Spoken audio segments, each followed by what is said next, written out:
bagiku satu langkah pasti. Berjuta kali turun aksi, bagiku satu langkah pasti. Bagiku satu langkah pasti. Silakan juga Abang Imin boleh dikasih jalan dulu kawan-kawan wartawan. Kawan-kawan wartawan mohon maaf boleh dikasih jalan dulu. Silakan Abang Anis dan juga Iya.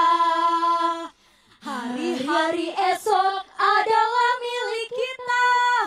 Terciptanya masyarakat sejahtera. Terbentuknya tatanan masyarakat Indonesia baru tanpa Orba. Marilah kawan, mari kita nanamkan sebuah. Di tangan kita tergenggam arah bangsa. Marilah kawan, mari kita nyanyikan sebuah lagu. Tentang apa? Tentang pembebasan. Lebih keras. Pembangunan 40 kota yang kemarin disampaikan oleh Gus Imin dalam debat. Yang kita ingin lakukan adalah dengan gambaran itu, kemajuan itu didorong bukan dengan membangun kota baru, tapi dengan memajukan 40 kota yang sekarang sudah ada, dinaik kelaskan sehingga mereka menjadi penggerak perekonomian di seluruh wilayah Indonesia. Jadi bukan membangun dari nol kotanya.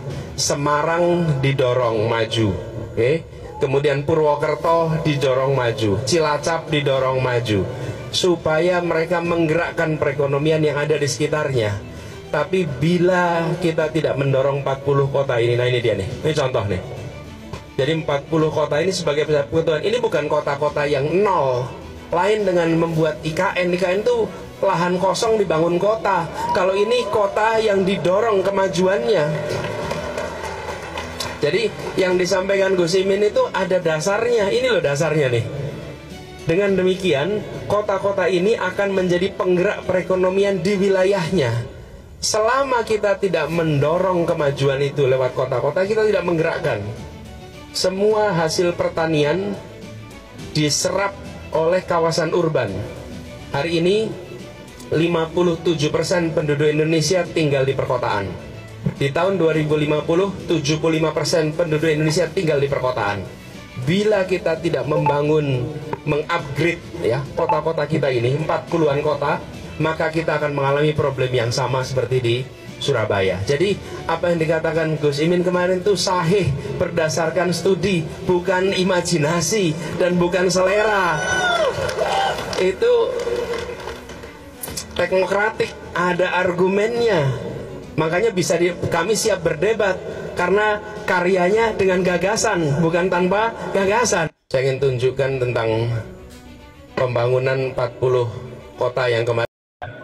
Itu 3 kali lipat seluruh penduduk Singapura, lebih banyak daripada seluruh siswa yang ada di Malaysia. Jadi kita tidak akan tumbang dalam kompetisi global. Kita punya anak-anak yang dahsyat. Ini cara pandang, teman-teman. Tapi kalau Anda rata-ratakan semuanya, India itu kan rata-ratakan jeblok. Kenapa? Penduduknya 1,3 miliar, jumlah siswanya hampir 350 juta, jumlah gurunya hampir 50 juta. Anda ambil rata-rata jeblok. Tapi lihat posisi India dalam konteks dunia. Kenapa? Karena ada kelas penggerak, kelas menengah, kelas mampu ekonomi, angkanya sekitar 350 juta. Dan kemudian ini yang menjadi penggerak mesin. Jadi saya ingin Indonesia punya PR soal pendidikan, kita punya PR juga soal kesehatan, kita punya PR dari infrastruktur. Tapi jangan sekali-sekali pangkas percaya diri bangsa kita. Kita harus jaga percaya diri bangsa kita.